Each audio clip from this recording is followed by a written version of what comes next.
Welcome to the #1 podcast covering Michigan State basketball. The Final Four is not on the schedule. Join Rod and me, Eric, as we dive deep into the Spartans to get you prepared for every game.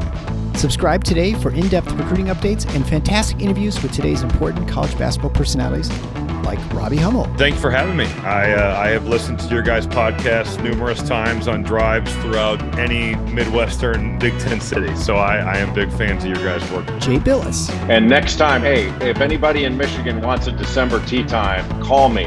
You wimps won't show up, but I'll be there. I'll be there and play in the cold. And Izzo will be in front of the fire with hot chocolate. Coaches Thomas Kelly. No problem. Glad to be back, man. Glad to be back. Mike Garland. You just can't sit there and trade twos for threes. You can't do it. You're going to lose. Coming down the stretch, you're going to lose. And more. You won't find better coverage of Spartan hoops than you will get here. For both the casual and hardcore fan, come along as we take you for a green and white ride. Hey everybody, it's Eric alongside Rod. We're here to discuss Michigan State's 74-65 loss to the Duke Blue Devils in the Champions Classic. Before we begin, I'd just like to thank everyone who supports the show financially through Patreon and Substack, or one-time payments via Venmo or PayPal. You can find out ways of supporting the show. We really appreciate it. It helps keep us on the air. You can find out more at thefinalfoursontheschedule.com/support. There you can also find ways to get access to our merchandise, our logo t-shirts and hoodies, which are super comfortable, or the forum, and that can all be found at thefinalfoursontheschedule.com. All right, Rod, so let's talk about the game. Michigan State falls 74-65, a game that was not a very clean game, especially the start. It was a turnover fest. Hardly anyone was getting any shots off for the first 10 minutes or so of the game. And it was close, and then Duke sort of pulled away, and Michigan State sort of played the same problems that they were early in the first two games. Really struggled from three, despite having wide open shots. And, some of them you could say were maybe not the best. You have Holloman and Hogard shooting wide open threes, but yeah, I mean, Aikens missed a bunch. And that's a really, I don't want to derail you, but that's a really important point. And it's something that I planned on talking about. You can talk about open looks. And that's true. A lot of them were wide open, but you got the wrong guys shooting them. And so if I'm playing defense against Michigan State, I'm okay for now, at least, with A.J. Hogard and Trey Holloman getting open looks. You'll live with that, right? The guys I'm not okay with are Tyson Walker and Jaden Akins. And I thought in the first half, Duke did a very good job of taking that away. And the shots they were giving up were mostly to the right guys. And the wrong guys for Michigan State. I agree. And, it's interesting because we look at Walker, who ended up playing, every indication, he had a very good game. He finished with 22 points. He was 3 for 5 for 3. He had 9 of 17 for the floor, an assist, a couple rebounds, only one turnover, even had a block. The only criticism you'd have of Walker, and I don't know exactly the flow of the game in the first half. It was kind of hard for me. I always feel I have a harder time on TV getting a feel for it, but I felt like he wasn't as aggressive. That was partly Duke stopping him, but I think he didn't force the action. And in the second half, he really forced it, and he really forced all kinds of problems with Duke. And that's where Michigan State made the run when he was just, and then he got going. And he's a player that I don't feel like Michigan State's had a player like him who just gets really rolling, and he's just impossible to stop. I feel like we play players like that, but we rarely have them on Michigan State who just gets like lightning, get red hot. Well, Denzel Valentine had that element, but he was a different kind of guy. In terms of a player who was even remotely like Tyson stylistically, I'd say you go back to Kalen Lucas. Yeah, it's been a long time. Yeah, it's been a long time. Yeah, I don't really have too much criticism. I think overall the game, Michigan State got it down to 3 a couple times in the second half, and Foster, to his credit, really hits big threes for Duke. That really just every time Michigan State had some like a breath of life in there, he'd hit a big three. He's 4 or 5, and I'm guessing all 5 or 4 of those were in the second half, but I'm not certain. They were. Almost it really all felt like it. He had 18 points. I think 16 of them came in the second half. And by the way, other than Caleb Foster, the rest of Duke was a grand total of 2 for 17 from 3. Yeah. So they needed every one of those shots. But I'll say this, give Duke credit on this level. We talked about in the first half, the wrong guys for Michigan State being left open, right? Duke Yep. managed to get the right guy open. Now he came out of high school with a shooter's reputation. But I think that I don't think Michigan State's game plan was probably tilted toward we got to lock in on Caleb Foster. He doesn't start, Right. Yeah. And so Duke knows what they have, obviously, and so clearly that there was that back-breaking shot. I can't remember what the spread was.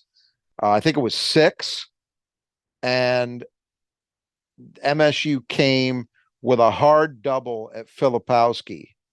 Really good time for it. It's something they hadn't done. And Malik came with a hard double, and for some reason, Malik went away from it just long enough to give Filipowski a great view of Foster on the arc, and he found him, zipped the ball over to him, shot goes up, and he hits it. And that takes a 6-point game where you're still in it very much to 9 where you're really not. It was a huge shot.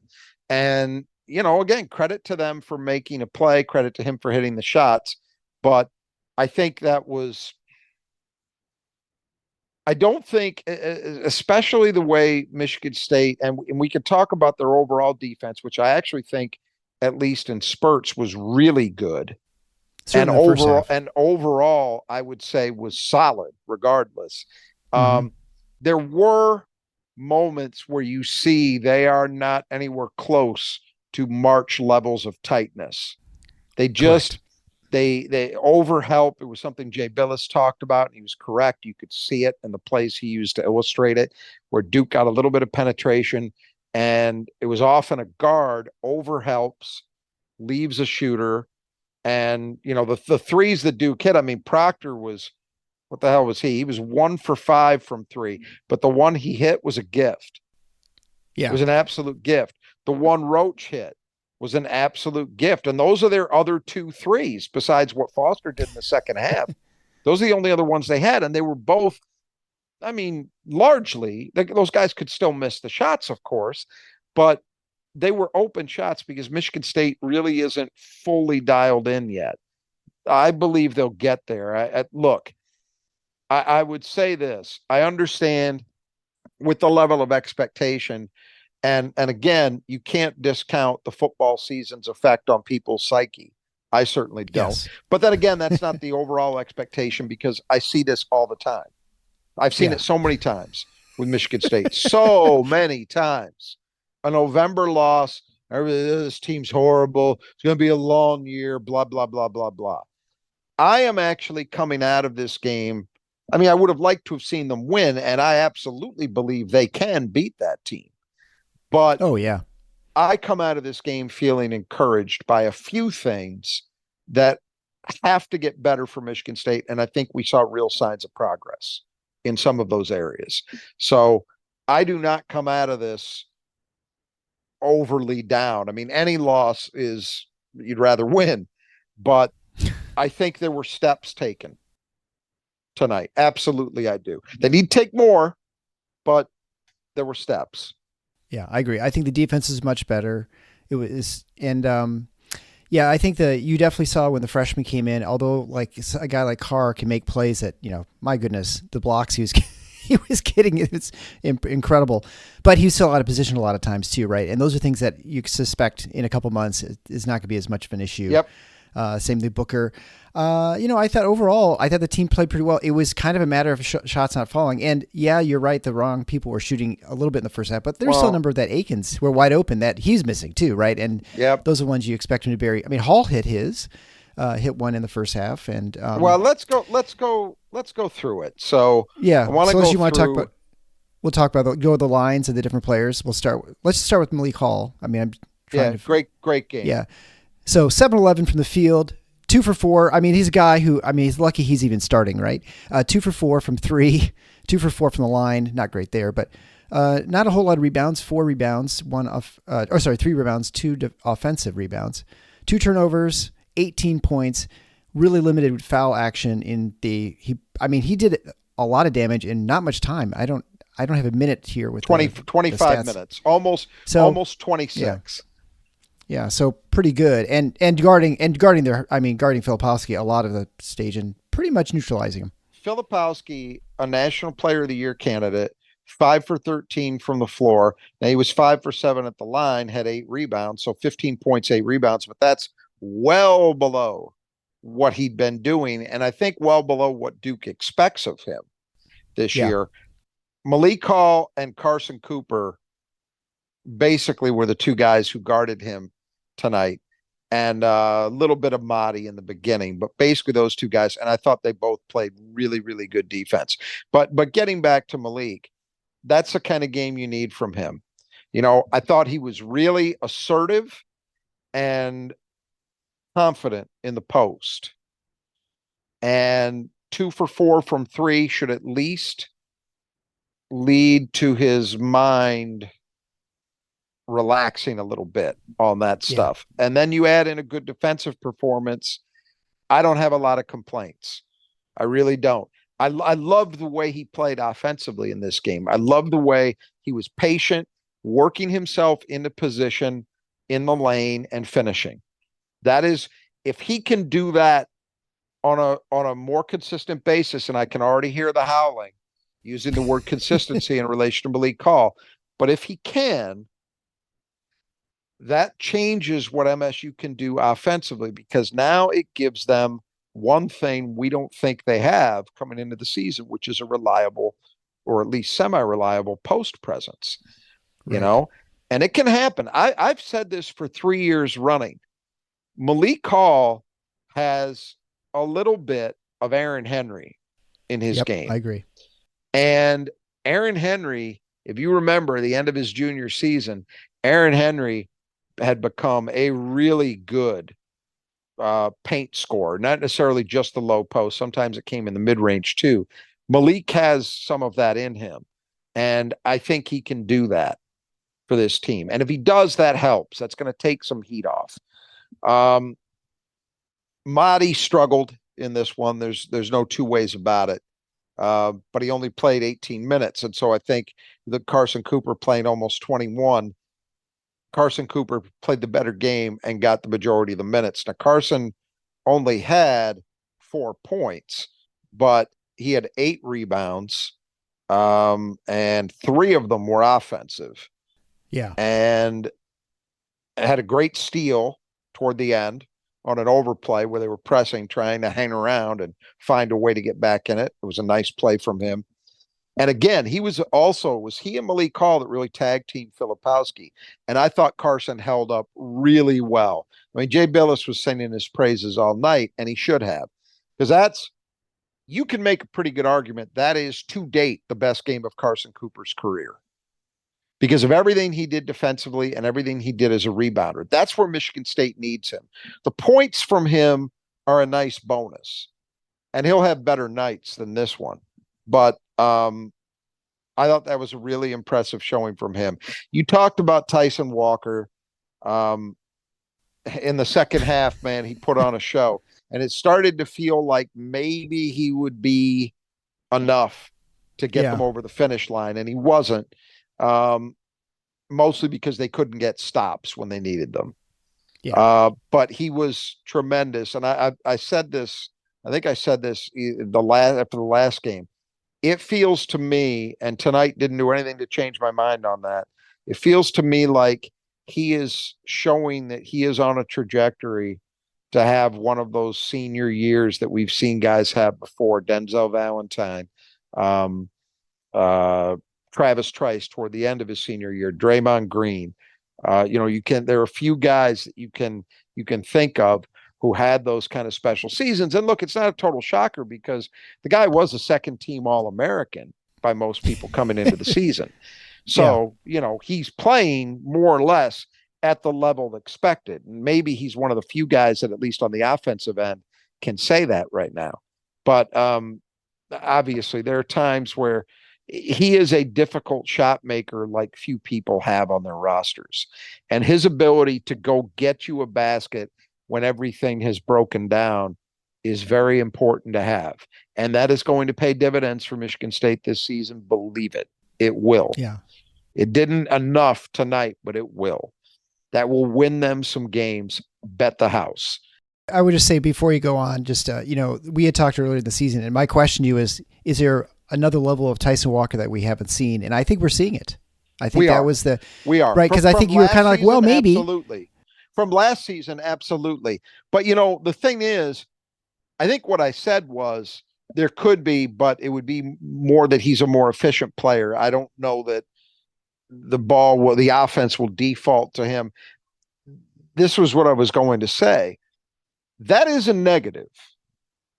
We came into this season believing that MSU had an AJ Hogard and Jaden Akins, two other guys who can very much carry the load as well. And so I did not think, well, they need Tyson Walker to be a 20-point plus a night guy. I didn't think that. The way things are right now, that's how it looks. They can't stay that way if Michigan State's going to be the team that we all think they can be. But for now, that's what they've got. And it's good to know that you've got a guy who can go get his own whenever he feels the need. Jaden Akins, he did hit a three. He missed three others. As you said, there were some open shots. That's disappointing. But I loved the way he competed. Once again, 8 rebounds. He is, for a 3-game start, he is doing the best job as a rebounder MSU has had from a guard since Charlie Bell. And that is high praise. The way he battled in this game, had a couple of offensive rebound putbacks for baskets. Yep. He had 3 offensive rebounds total, all positive. I thought he did some good things defensively. There's still at least another gear that Jaden Akins needs to find on the offensive end. He's not quite there yet, but he's coming. Yeah, I believe. Do you think? That. I feel like it's just a little bit him sort of trying to figure out: is he a spot up shooter? Is he a guy who tacks up the dribble? I think it's a little bit of unknowing what he's supposed to do each possession. Like I think some possessions you're one and some possessions you're other, and he's trying to kind of figure out the right balance. And you heard Izzo say it. They had the mic in one of those timeouts, and he said it perfectly. The problem was in that first half is that Michigan State got, and this has happened, I think, 2 of the first 3 games. They got suckered into, that doesn't give Duke enough credit. Duke guarded very well at times, and it put Michigan State in a position where they were settling for a lot of one-on-one basketball. And you know how you know that was the case? 26 made field goals, 12 assists. Yeah, right. That's not reflective of what Michigan State basketball is supposed to be. So there's not enough ball movement. There's not enough man movement. I think once again, they let a team playing well defensively, just as they did against James Madison, kind of get them to be stagnant. And some of that, certainly not all of it by any means, but some of that was Jaden, as you're talking about, I think, and other guys too. Jaden isn't comfortable yet with what he's supposed to be, in my view. That's obvious. Yeah. Mm-hmm. So I totally agree with you on that front. He's got to figure that out, and that's a process. AJ Hogard, I'm going to ask you first, how do you think he played? Yeah, and I was watching the game thinking, what am I thinking about him? So I thought he played very well defensively, at least the parts where I was focusing on, especially the first half. I mean, he was stifling, Agreed. He was preventing anyone from getting up north and south, right? That first 10 minutes was elite Michigan State defense. Now they didn't keep it at that level, which is disappointing. But they didn't elite. Score. If they had been scoring, you'd felt a lot differently about that defensive effort. Maybe too, right? I think maybe. But I'm just talking about the defensive intensity was right there, and he was a big part of it. I agree. Yeah, I mean, he had moments where he had one drive where he went down the lane. I think he missed his free throw off that. It was an N1 opportunity. He did. Missed the threes are open, but I guess you don't expect him to hit all those, and especially the way team's been shooting. I mean, 8 assists, 2 turnovers. The one turnover was kind of killer because they had just got it down to 3 or 5 or something. They were kind of making a comeback, and then it sort of went the other way. Yeah, where he over dribbled. He over dribbled a little bit, but you saw what he was looking to do, and I think he was trying to get himself to the rim, which I don't have a problem with. That's why I don't. Izzo gave it to him, but I mean, I thought he was much better. He was not great, AJ, but he was significantly better than he's been in the previous games we've played. That's my impression. I agree. This is the second thing. We're just talking individuals. We'll talk some overall macro stuff in a minute. But for individuals, first thing, Malik Hall had a great game, got on track. Second thing, not quite as far down the road to positivity, but this was AJ's best game. And I'm saying that on a night he went 1 for 8. Now, look, he's got to finish better at the rim. Has to. There were some blown shots at the rim where he's got to make them, and that's a huge part of his game. But I thought the way he defended for a lot of that game and the way in the second half, he was a huge part of what got them going offensively. Now, yeah, Tyson Walker had a lot of heroics, but I thought AJ was the best he's been so far at kind of orchestrating the Michigan State offense. Not good enough, not enough where he can be, but this was a positive step for him. Yeah. I think, and they posted him up that one play too. And I think, they got a foul and it was an out of bounds, but that was a good, I think that was a good post up play they had set up as well. So yeah, I think it's moving the right direction, as you said. We talked about Carson already. I think his best game as an MSU player. So we'll leave it at that. Jeremy Fears didn't play a lot, just a little over 7 minutes, but you saw that play in the first half, early in the game, where he gets a steal, finishes. That's what Jeremy Fears can bring you. And I love the defensive intensity. Every time he's out there, just keep showing signs. Xavier Booker really didn't play much, just a little under 5 minutes. I don't think he saw the floor in the second half. It's not a game he's ready for. And the reason is the only matchup you really had for him for a lot of that game would have been on Filipowski. Yeah, that's not a matchup he's ready for. You have to find spots like he's not ready physically to guard Orion Young. So you don't have that option to put him on the 5. At least I don't think he's quite ready for that. And you couldn't really have him on Filipowski. Where they played him was when they had an opportunity against some other guys. So, could he have maybe gotten a little more time against Mark Mitchell? Maybe, but Mark Mitchell was really, really giving it to Michigan State in terms of getting himself to the foul line. And I don't know that X is ready to guard people without fouling, that are that active. Trey Holloman, he did have that one shot he hit late. I thought he was all right. I thought he was fine defensively. I'll say this, man, I think they're going to have to, at least until the offense starts to feel like it's found an equilibrium. I think too often they're ending up with lineups where it's Trey and Jeremy with somebody else. And Carr. Even 3 people Trey, can't shoot outside. And Carr. Yeah. So you don't have shooters. And right now, that's not, I think, unfortunately. Now, look, I look at the minutes. Tyson played 35, Jaden played 32, AJ played 30.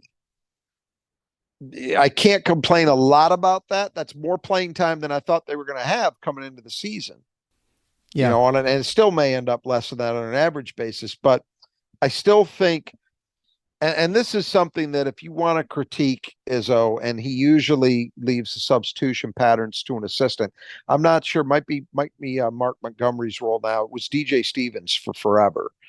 I think there were some moments where, and you got to get guys a blow. I understand that they're not video game characters; they're people.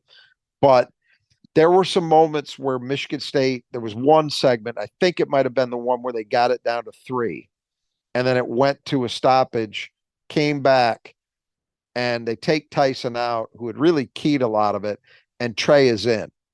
I don't think you can do that. Yeah. I think you got to, until this offense finds a level of comfort, I think you got to find ways to maximize your minutes with Tyson and Jaden out there together. That's where they're coming up short right now. And that's not Trey's fault. That's not who he's supposed to be, but it's a reality. And then Cohen Carr, he had the one dunk on a lob from Tyson, which was great.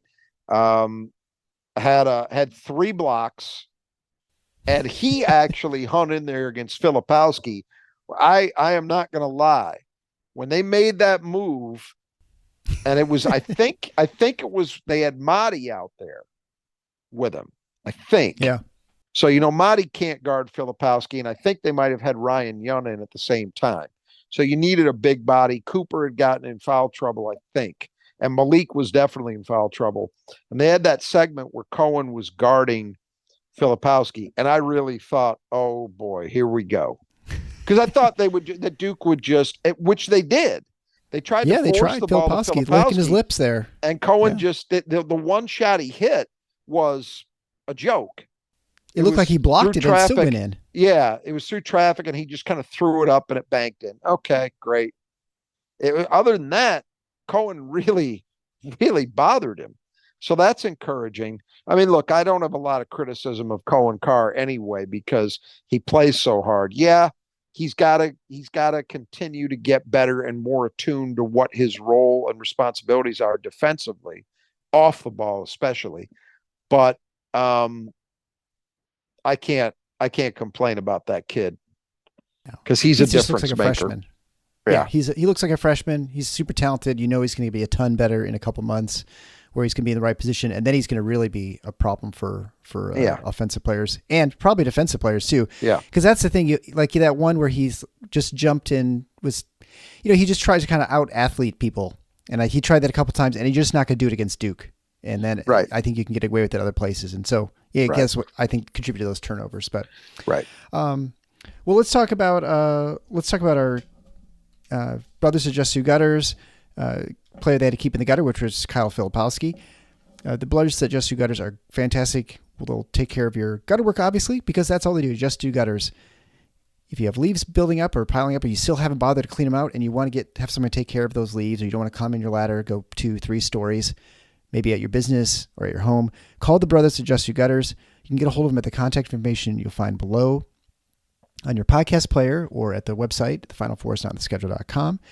You can contact Greg and his team out in the Metro Detroit area, Kurt and his team in the Metro Grand Rapids area.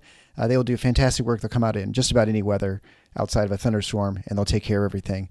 They do, again, fantastic work. 10% off if you mention Final Four when you contact them. And they can repair, replace, or just clean out your gutters. Whatever you need done, they will take it because that's all they do, just gutters. And so they specialize in that.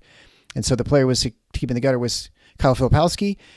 He's a guy who's, he was averaging 25 points coming into this game and I think 10 rebounds a game or something like that. And I think they did a great job. I mean, he was over 4 from 3. He really didn't stop there. You mentioned that kind of like garbage bucket he got. He had he was 5 of 7 from the line. He had 8 rebounds, but he had 2 turnovers, 3 assists, 2 blocks. They got him in foul trouble as well. So I think they did a very good job with him, and that's about as good as you're going to do for a guy like him.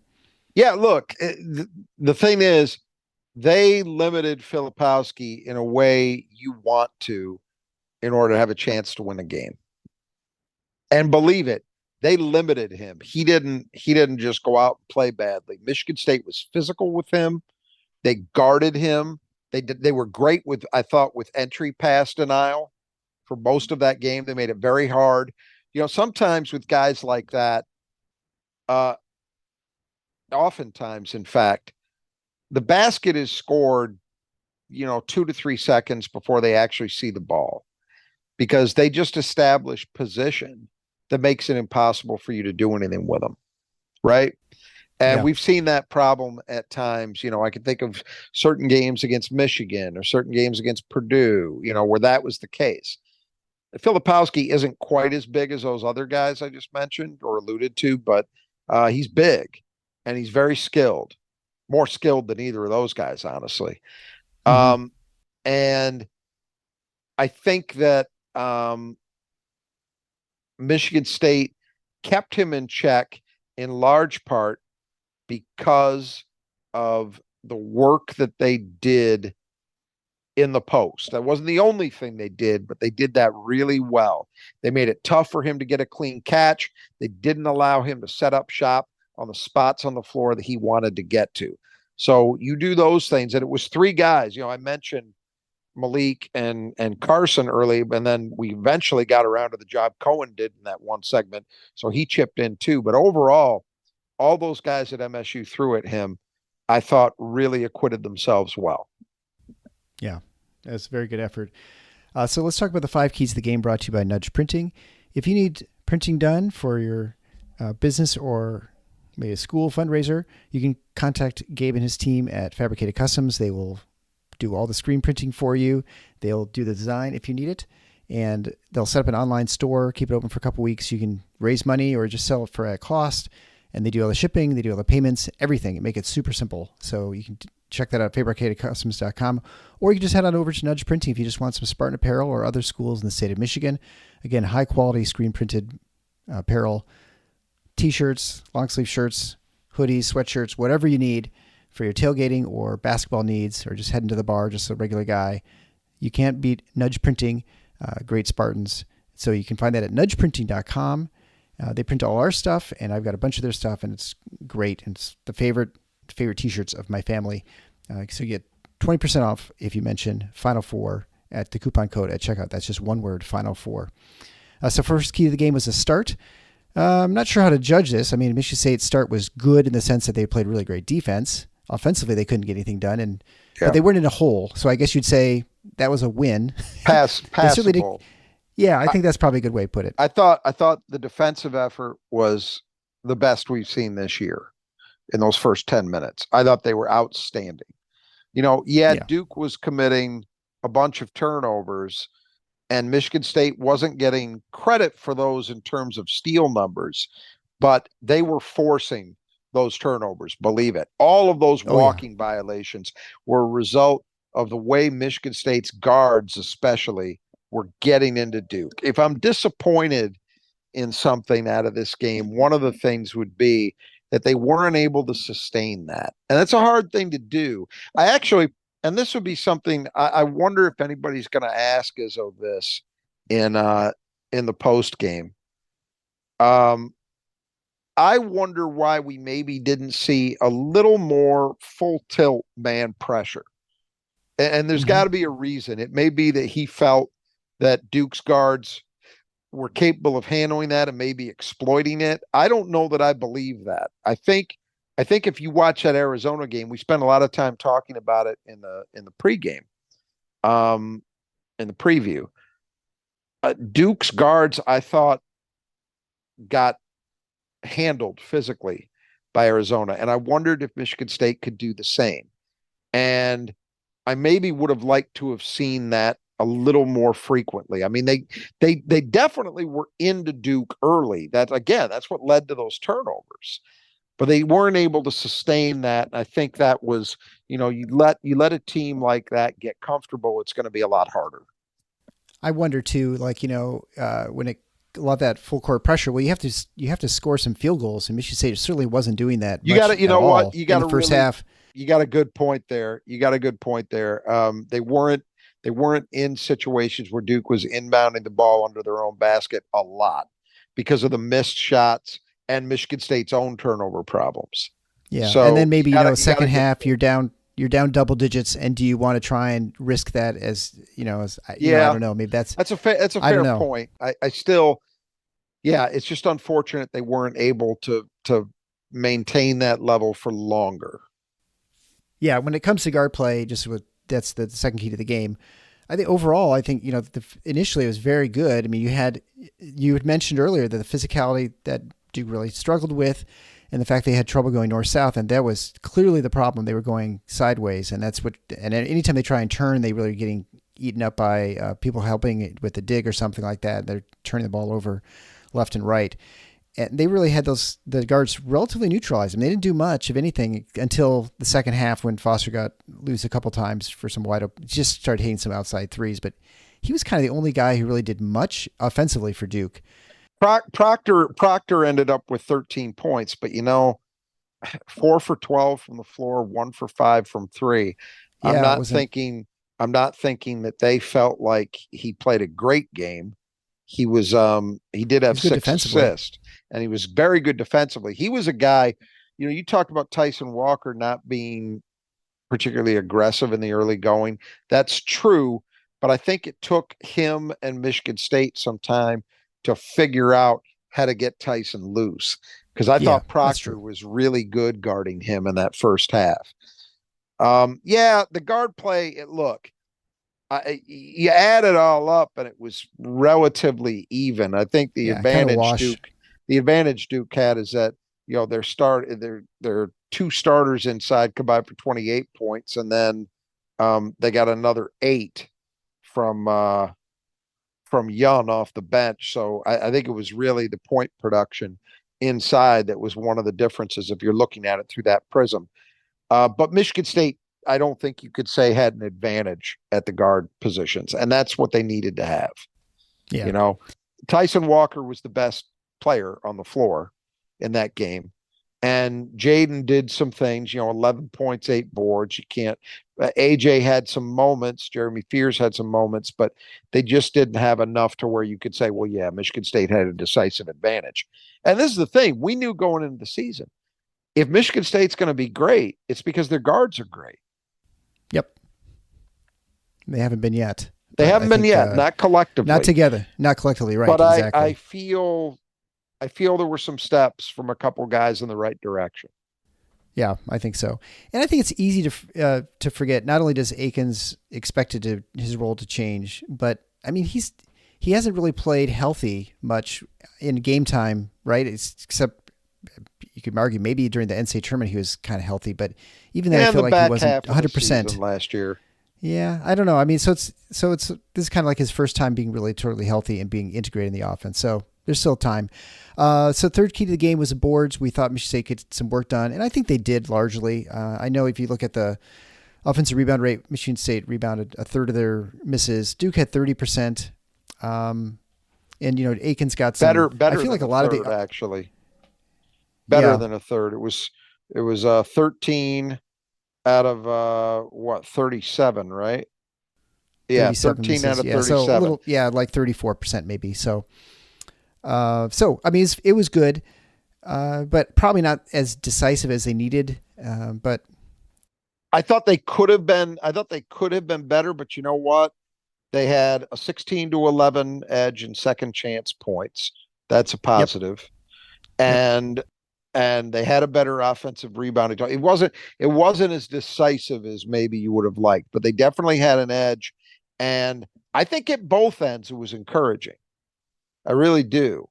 The defensive rebounding has been the consistent issue early on, and except against Tennessee, I guess. Yeah. But I thought it was pretty good tonight.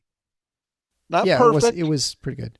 And the offensive rebounding is improved. There is no doubt about that. This is compared to last year, much better offensive rebounding team.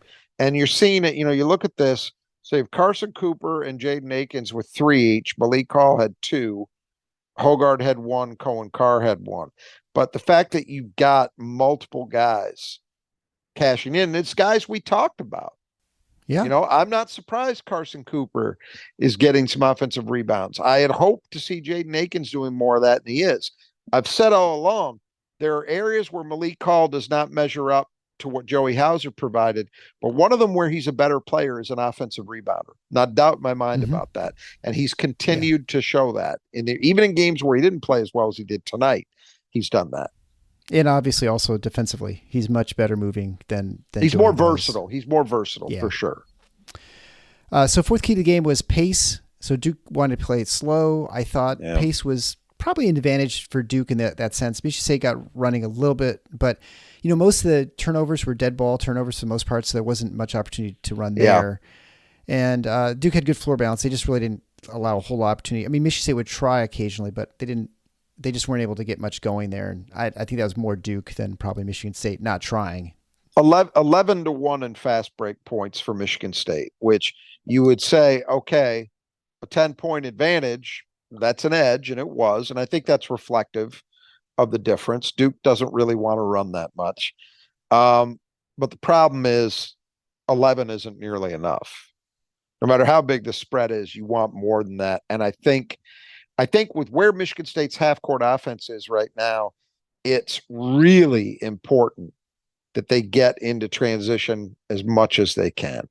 Because right now they're not moving. The screen game is not where it needs to be. Ball movement, man movement is not where it needs to be. So the more you can get done in transition, the better. But look, Duke had problems at times against Arizona. I thought they were really disciplined in this game. I thought they were very good in terms of floor balance. Yep. So give them credit, give Shire credit. They did the things they need to do in order to cut off Michigan State's transition game. Yep. And finally, number 5 is find the range. So this is one, like, if you watch just the first half, you're like, well, boy, Michigan State's, they were, I think, 2 for 12 in the first half, but 4 for 7 or so, I'm guessing, in the second half. 4 for 6. They were at 4 for 6. So they were like 2 for 13 in the first half. Yeah. And keep in mind, one of those was a late, when the game was out of hand, Tyson Walker had to heave one. Yeah, right. That really doesn't even count in my mind. So they're really 4 for 5. 31.5% from 3, not terrible. I mean, it's not very good, it's but not compared good. to, I mean, obviously better than they've been, but it's definitely an improvement. Obviously, huge improvement. People started seeing that. I mean, Hall 2 for 4, Walker 3 for 5. That we expect that from Walker. Aikens 1 for 4, which if he's 2 for 4, then we are saying it's differently. But right, they're going to have to hit a bunch in order to get back to we expect them to be by the end of the season. But you definitely can see the signs that this team's, they're going to be okay, I think. And, Duke struggled from 3. So I don't know. I mean, I think it's overall, it was I found it a positive development, even though it was not a great shooting night. Hugely. If that makes any sense. Hugely positive because of the second half. And it's got nothing to do with, it's only about this. It's something that they can take away from this game and that we know they need, and they can feel good about it. Those guys, Malik Hall, Tyson Walker, they can feel, even Jaden, because that's his first made 3 of the year. He was only 1 for 4, but that's the first one he's made. So those 3 guys who have to be shooters for MSU were shooters in this game. Now, they need AJ and Jeremy and Trey to find a level of confidence too going forward. But I'm telling you, I think that's going to, well, I know they needed a half like that, because even the first half was just, again, they were getting open looks, maybe not the guys you want with them. We didn't see a lot of Tyson Walker shooting threes in that first half. Nope. We didn't see a lot of Jaden Aikens putting them up. It was Malik Hall hit the first one, and then they went a long stretch before I think Jaden maybe got his in the first half. Aikens, I can't remember. Yeah. I think it came early too, and then they just missed everything after that. Yeah. It's hard to remember. It was really necessary from a confidence standpoint that they had a second half where they could feel good about themselves shooting the ball. And then individually, that a couple of guys who really need it, need to be producers, Tyson especially, but also Malik, have reasons to come out of this game feeling good about themselves. So that will matter. That's what, this is what I meant.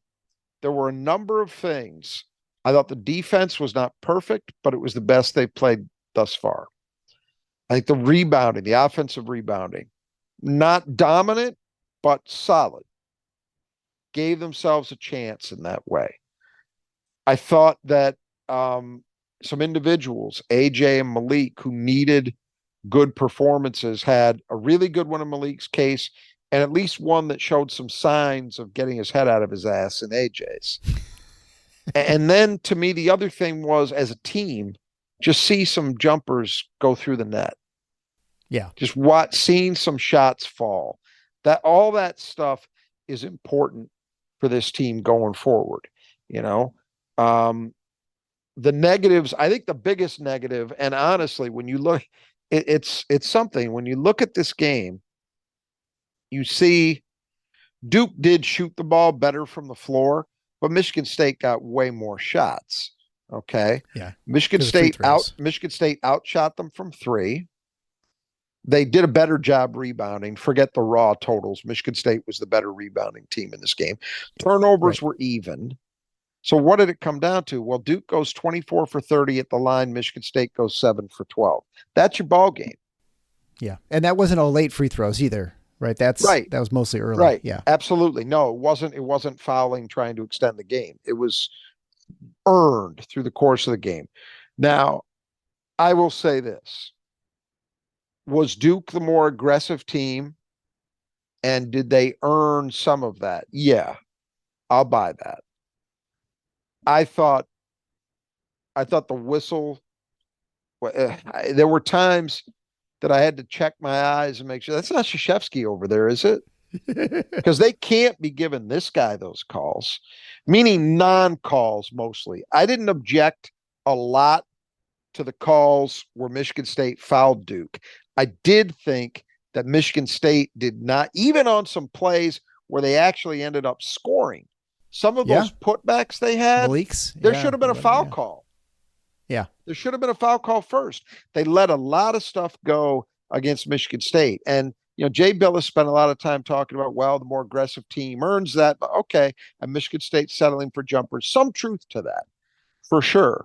But not the whole truth. I wonder about that. It's one thing. It's easier. You don't ever accept it. You don't ever want to see it or like it, but it's a little easier to swallow when it's Krzyzewski there. But it's like, look, just because the name is the same on the front of the jersey, this guy hadn't done to earn that, meaning Shire. So come on with that stuff.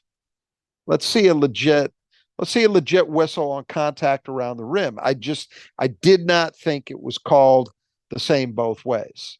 Yeah, it's always tough to say one team's more aggressive, or taking it at the other team when you're getting out offensive rebounded, right? Like that's a good sign of aggressiveness. Exactly. So it's hard to say that team's being passive. I do think this. I think that Duke was better over the totality of the game at driving the ball to the rim.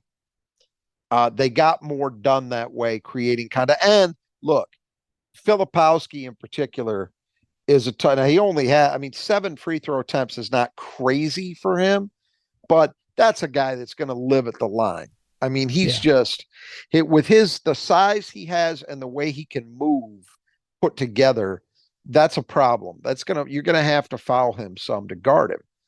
But, I just felt, Michigan State, this is interesting. The Duke stats have a fouls drawn stat, and Michigan State, drew 6 fouls, and you got Malik Hall with 6, Tyson Walker with 5, nobody else with more than 2.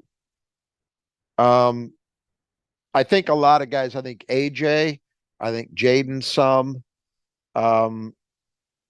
weren't rewarded the way they should have been.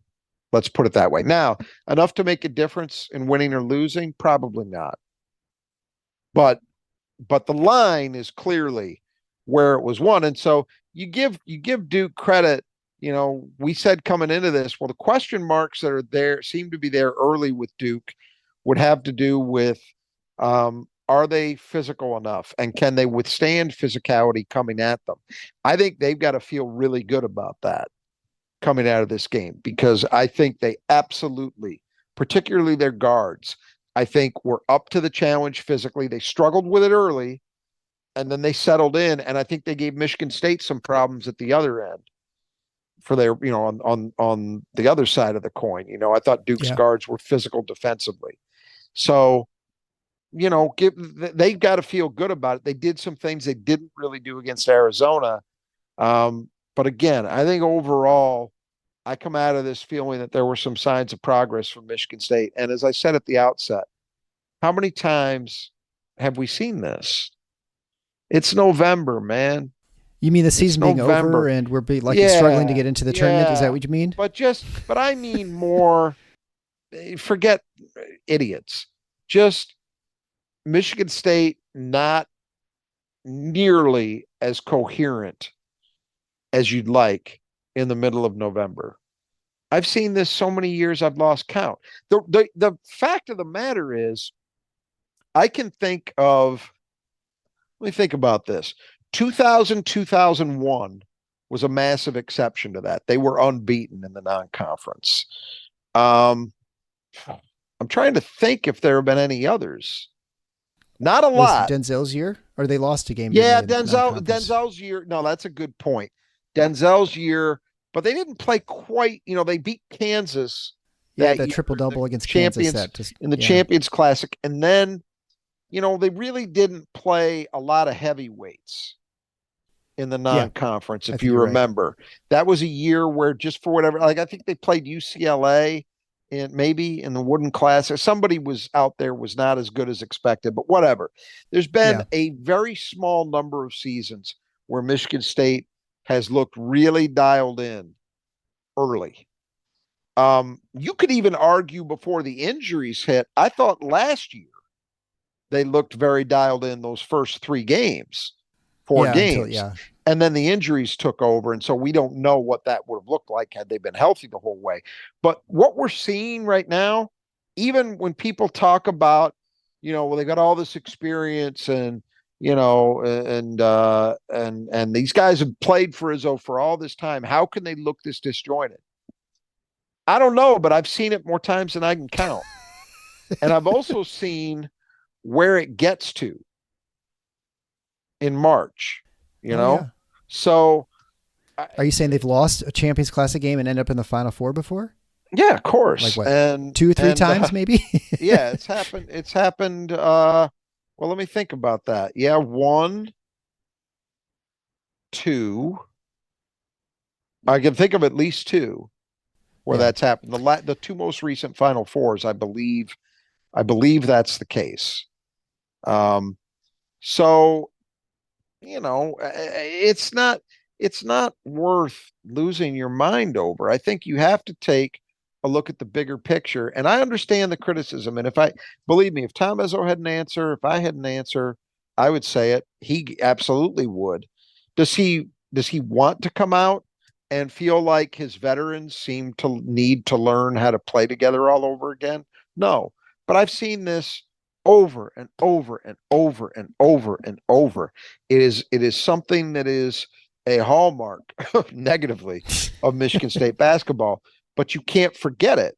And you also have to take, I think, a little bit of a deeper view, as I tried to in discussing this game, because I really believe it.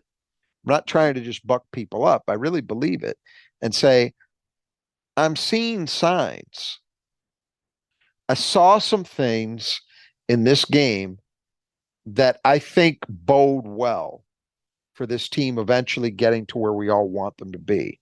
Not enough and not nearly all the way there yet, but there were absolute signs of progress. Anybody listening to this knows I came out of those first 2 games not feeling very positive. You were kind of angry about this team. One might say. Yeah. Yeah. I'm not angry about this. I'm disappointed they couldn't find a way to win. I'm disappointed with the offensive stagnation for basically the whole first half. Those things disappoint me, but I wasn't disappointed by effort. I mostly wasn't disappointed by focus. And I saw some, I'll go back to, I remember I used to just always be endlessly entertained by any kind of media coverage on any big stories, usually really funny, the stupid stuff that gets repeated over and over and over. But I'm reminded of coming out of the Great Recession, 2008. There was this line that used to get trotted out whenever there was a little bit of positive news, and it could just be a little bit.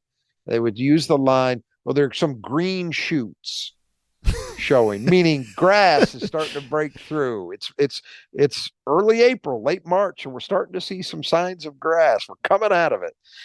I think I saw some green shoots tonight. I think I did. I'm going to be interested. We're recording this soon after the game. I haven't had a chance to look at Izzo's post game. I'll be interested to see how he felt about it, but I'm going to be a little bit surprised if he doesn't see some positives to take away from this game. I certainly saw them.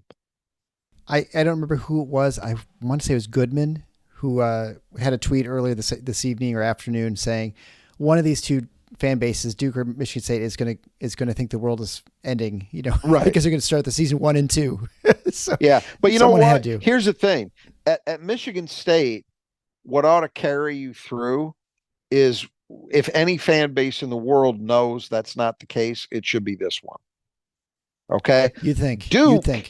Duke normally over, and again, it's a new regime, it's a new era, but over the Krzyzewski era,